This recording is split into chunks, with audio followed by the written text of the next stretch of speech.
Autism നമ്മൾ ചികിത്സിച്ചില്ലെങ്കിൽ അല്ലെങ്കിൽ ശാസ്ത്രീയമായ പരിശീലനങ്ങൾ കൊടുക്കാതിരുന്നാൽ ഈ കുഞ്ഞുങ്ങൾ അവരുടെ അവസ്ഥ എന്തായിത്തീരും, അത് തീരെ മോശമായി തീരുമോ, ഇങ്ങനെയുള്ള ചോദ്യങ്ങൾ നമ്മൾ സ്ഥിരം കേൾക്കാറുണ്ട്.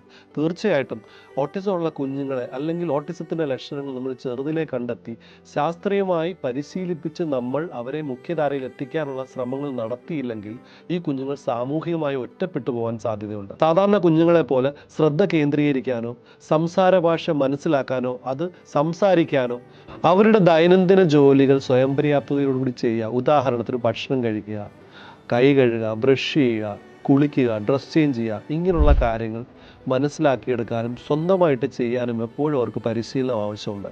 അതുകൂടാതെ തന്നെ സ്കൂളിലേക്ക് പോകുമ്പോൾ സാമൂഹികമായിട്ട് ഇടപെടാനും കുട്ടികളുമായിട്ട് കൂട്ടുകൂടാനും ക്ലാസ്സിൽ അടങ്ങിയിരിക്കാനും ബോർഡിൽ കാണുന്ന നോട്ട്സ് എഴുതിയെടുക്കാനും എഴുതാനും വായിക്കാനും ഇങ്ങനെയുള്ള എല്ലാ കാര്യങ്ങളും ശാസ്ത്രീയമായ പരിശീലനം ഉണ്ടെങ്കിൽ മാത്രമേ അവർക്കത് പഠിച്ചെടുക്കാൻ കഴിയുള്ളൂ.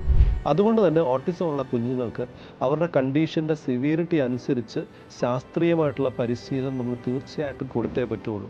ചില കുഞ്ഞുങ്ങൾക്ക് 4-4.5 വയസ്സുള്ള ആ ഒരു പ്രായം വരെ നമ്മൾ പരിശീലിപ്പിച്ചാൽ അവർക്ക് ഒരു സാധാരണ സ്കൂളിലേക്ക് പോയി സാധാരണ പോലെ തന്നെ കുഞ്ഞുങ്ങളോടൊപ്പം പഠിച്ചെടുത്ത് പോകാൻ പറ്റും. ചില കുഞ്ഞുങ്ങൾക്ക് കുറച്ചുകൂടെ ലോങ്ങർ ഡ്യൂറേഷനിൽ ആ ഒരു സപ്പോർട്ട് ഈ സ്കൂളിൽ പോകുന്നതിനോടൊപ്പം നമ്മൾ കൊടുക്കേണ്ട ആവശ്യമുണ്ടാവും.